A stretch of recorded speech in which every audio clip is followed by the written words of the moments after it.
Hello everyone, welcome back on साया Saran classes. सो 12th class, आज हम डिस्कस करेंगे चैप्टर नंबर 5 ऑर्गेनाइजेशन का नेक्स्ट पार्ट। अभी तक हम डिस्कस कर चुके हैं ऑर्गेनाइजेशन होता क्या है। मीन्स सेम फील्ड के बंदे को एक ग्रुप के अंदर सेम रिलेटेड जॉब के अंदर उनको फिक्स करना, ग्रुपिंग करना उनकी जॉब के अकॉर्डिंग, सो वो ऑर्गेनाइजेशन कहलाता है। आज की क्लास में हम डिस्कस करेंगे कि इम्पोर्टेंस क्या होती है, क्यों करते हैं भाई ऑर्गेनाइजेशन, उसका महत्व क्या होता है किसी भी फॉर्म के अंदर ऑर्गेनाइजिंग करने का। सो करते हैं आज की क्लास स्टार्ट हमारी। इम्पोर्टेंस ऑफ ऑर्गेनाइजिंग के अंदर हम देखेंगे, इसके 7 पॉइंट्स को डिस्कस करेंगे। बेनिफिट ऑफ स्पेशलाइजेशन, कि किस तरीके से हम स्पेशलाइज हो सकते हैं किसी फील्ड के अंदर। क्लियरिटी इन वर्क रिलेशनशिप, किस तरीके से हम काम को उनकी अथॉरिटी और रिस्पॉन्सिबिलिटीज़ को बांटते हैं। डीपली करेंगे, बिल्कुल कोई टेंशन लेने की नीड नहीं है।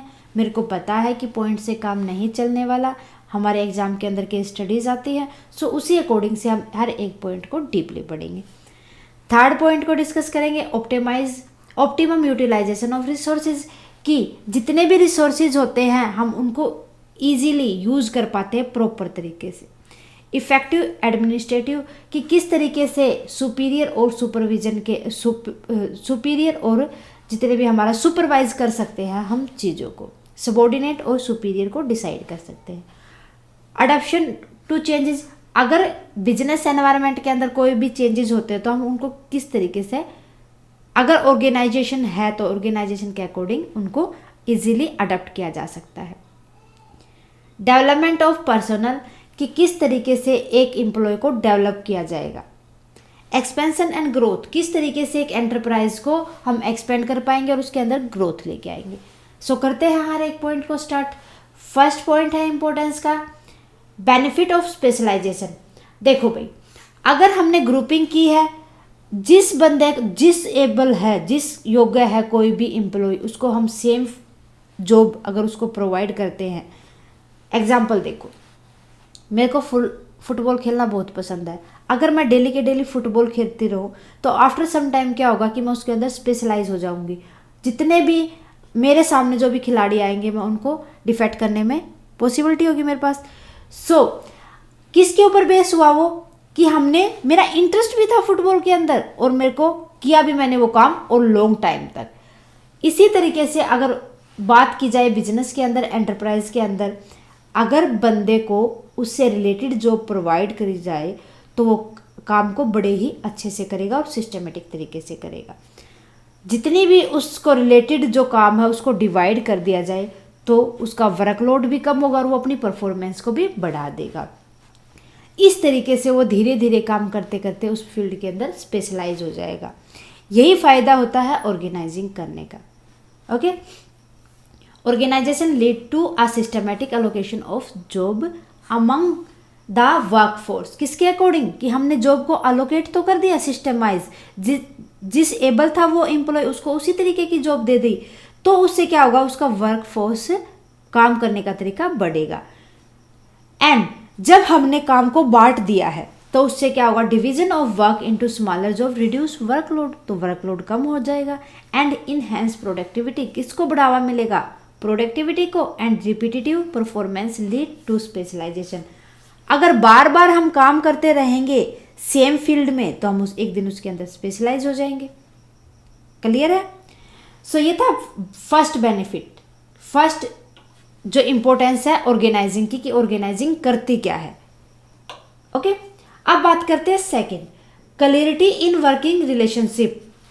देखो भाई, मैं मैनेजर हूं, मैंने अपने काम को किसी दूसरे बंदे को सौंप दिया कि भाई ये काम तू करेगा, कोई भी एम्प्लॉय है।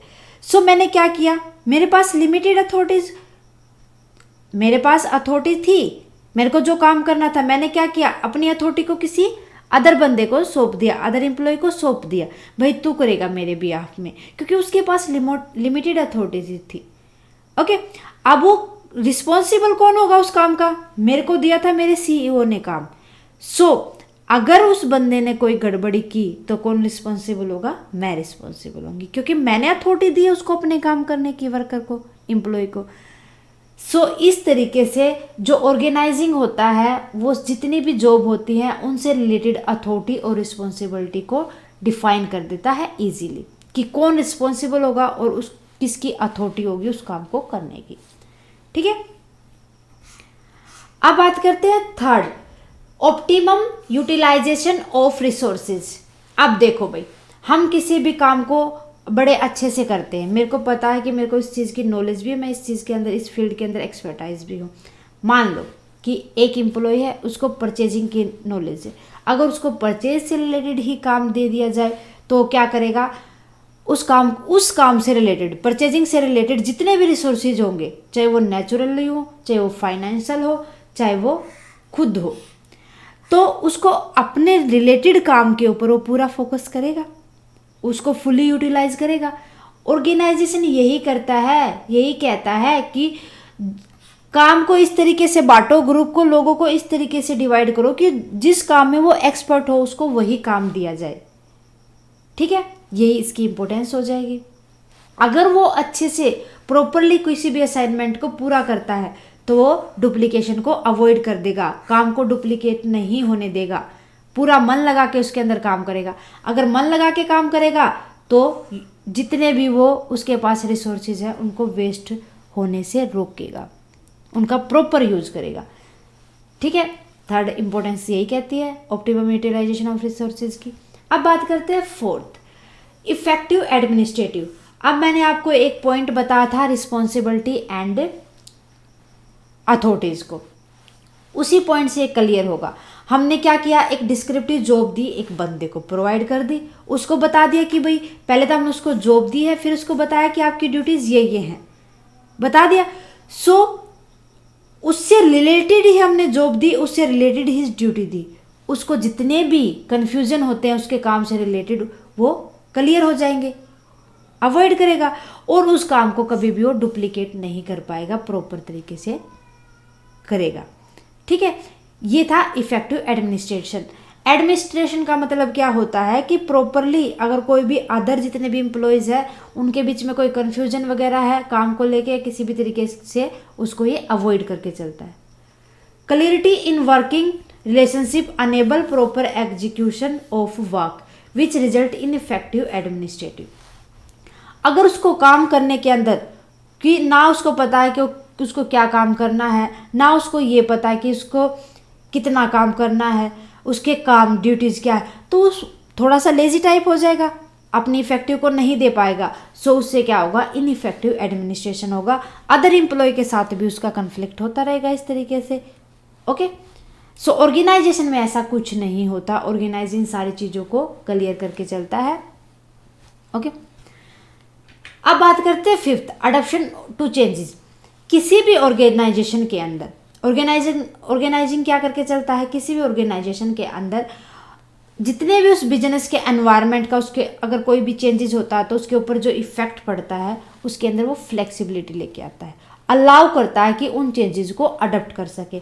क्योंकि जो चेंजेस आए हैं उस बिजनेस और उस ऑर्गेनाइजेशन के अंदर पहले से वो, क्योंकि वो स्पेशलाइज बंदे को ही वो जॉब देगा, स्पेशलाइज बंदे को जॉब देगा तो उसकी पूरी नॉलेज होगी, उसको अगर नॉलेज होगी तो उन चीज़ को वो इजीली अडॉप्ट कर पाएगा। Okay, the process of organising is flexible which allow a business enterprise to accommodate change in the business environment. ठीक है, second, it also provide stability to an enterprise. उसको पता है कि कौन कौन से चेंजेस का क्या क्या इफेक्ट हो सकता है हमारे बिजनेस के ऊपर, सो वो चेंजेस को फेस करने में एबल होगा। अगर वो चेंजेस को फेस करने के एबल है तो अपनी एंटरप्राइज के अंदर स्टेबिलिटी बना के रखेगा। अगर कोई भी ऐसा बंदा हमने काम के ऊपर लगाया है जिसको नॉलेज नहीं है इतना ज़्यादा, सो उसको पता ही नहीं चलेगा कि इस चेंजेस का एनवायरनमेंट के ऊपर जो एक्सटर्नल चेंजेस है उनका इफेक्ट क्या हुआ, उससे स्टेबिलिटी नहीं बनेगी हमारे बिजनेस के अंदर। ठीक है, तो ये एक और इम्पोर्टेंस हो जाती है कि जितने भी चेंजेस होते हैं वो ऑर्गेनाइजेशन के अकॉर्डिंग अडॉप्ट किया जा सकता है, फेस किया जा सकता है। सिक्स्थ बात की जाए, development of personal. Development of personal का मतलब क्या होगा, अगर हार्मोनी होती है, मीन्स जो ऑर्गेनाइजिंग के अंदर क्या करता है कि ऑर्गेनाइजिंग एक हार्मोनी लेके आता है उसके एम्प्लॉय और उसके मैनेजर्स वगैरह के अंदर। सो मैनेजर्स क्या करते हैं, अगर मैनेजर को ये लगे कि उसके ऊपर वर्कलोड ज़्यादा, तो वो अपनी अथॉरिटी किसी दूसरे वर्कर को या दूसरे एम्प्लॉय को वो डेलीगेट कर देते हैं। इस तरीके से उसका वर्कलोड कम हो जाता है और पर्सनल डेवलपमेंट हो पाती है। ठीक बात, क्योंकि ये ऑर्गेनाइजेशन इस तरीके से ही काम को एलोकेट और ड्यूटीज को एलोकेट करके चलता है। A well design organisation structure encourage initiative and relative thinking on part the employ, कि जितने भी एम्प्लॉय होते हैं उनकी थिंकिंग को और उनके इनिटेशंस को रिलेट करके चलता है, इनकरेज करता है कि आपको एक साथ मिलकर काम करना है और एक ही तरीके से काम करना है। Second, when manager delegate their authority, अगर कोई भी मैनेजर अपनी अथॉरिटीज को डेलीगेट कर दे, किसी बंदे को सौंप दे, तो उसका क्या हो जाएगा, it reduce their workload, workload कम हो जाएगा, thus can give time on importance area of growth. फिर वो जिस एरिया के ऊपर ये लगे कि हाँ इस एरिया से हमारे ऑर्गेनाइजेशन के अंदर ज़्यादा ग्रोथ होने, तो उनके ऊपर ज़्यादा ध्यान दे पाएगा। और opportunity to innovate thereby, उनके द्वारा जितने भी न्यू टेक्नोलॉजीज वगैरह आए हैं अपने प्रोडक्शन और सर्विसेज के अंदर, वो इनोवेशन लेके आएगा। ओके, सेकंड ऑब्जेक्टिव की बात की जाए तो एक्सपेंशन एंड ग्रोथ। अब देखो लास्ट पॉइंट हमने क्या पढ़ा था कि मैनेजर्स अपनी अथॉरिटीज को किसी दूसरे बंदे को डेलीगेट करके वर्कलोड को कम कर सकते हैं, और वर्कलोड अगर कम किए तो वो उस एरिया पे ध्यान दे पाएगा जहां से उसको पॉसिबिलिटी लगे कि यहाँ से बिजनेस की ग्रोथ ज़्यादा होगी। सो इस तरीके से ऑर्गेनाइजिंग हेल्प करता है किसी भी बिजनेस के अंदर ग्रोथ और डाइवर्सिफिकेशन ऑफ एंटरप्राइजेस। डाइवर्सिफिकेशन का मतलब वो काम का बंटवारा कर देगा, डिवाइड कर देगा according to their job and duties. Okay, so इस तरीके से बिजनेस के अंदर ग्रोथ होगी तो बिजनेस अपने आप ही एक्सपेंड होगा। कैसे, by adding more job position, अगर हम जॉब पोजीशन को ऐड कर दे बिजनेस के अंदर, डिपार्टमेंट्स को ऐड कर दे, प्रोडक्ट लाइन को ऐड कर दे, एंड न्यू जियोग्राफिकल टेरिटरीज को अगर हम ऐड कर दे, तो उस वजह से क्या होगा, this will help to increase customer basis, sales and profit. इस तरीके से एक बिजनेस के अंदर हम कस्टमर्स के अकॉर्डिंग, कस्टमर्स किस तरीके की गुड्स और सर्विसेज चाहते हैं उनके अकॉर्डिंग हम उनकी बेसिस को समझ पाते हैं, सेल्स कर पाते हैं और प्रॉफिट को बढ़ा पाते हैं। सो क्लियरली एक बात यही कही जाती है कि जो ऑर्गेनाइजेशन होता है वो हेल्प करता है किसी भी ऑर्गेनाइजेशन को, किसी भी बिजनेस को एक्सपेंड करने में और उसको ग्रोथ करने में, उसको आगे बढ़ने में। सो ये थी ऑर्गेनाइजिंग की इंपॉर्टेंस। उम्मीद है कि आपको समझ आया होगा अच्छे से। इसी उम्मीद के साथ स्टूडेंट्स मिलते हैं नेक्स्ट क्लास में नेक्स्ट टॉपिक के साथ। स्टूडेंट्स क्लासेज अच्छी लगे तो प्लीज़ लाइक करें ज़रूर से ज़रूर, और अदर स्टूडेंट्स के साथ शेयर करना ना भूलें। आपके शेयर से हमें बहुत ही मोटिवेशन मिलता है। इसी तरीके से दूसरे स्टूडेंट्स को हमारे क्लासेस का बेनिफिट भी मिल पाता है। अगर एक स्टूडेंट्स एक भी शेयर करेगा तो उससे भी बहुत ज़्यादा ही इफ़ेक्ट पड़ेगा। सो स्टूडेंट्स शेयर करते रहें क्लासेस को, और कमेंट करके बताएं आपको क्लासेस कैसी लगी हमारी। साथ के साथ अगर आपकी कोई क्वेरी है वो भी कमेंट करें। स्टूडेंट्स क्लासेस को देखने के लिए थैंक यू वेरी मच। मिलते हैं नेक्स्ट क्लास में नेक्स्ट टॉपिक के साथ।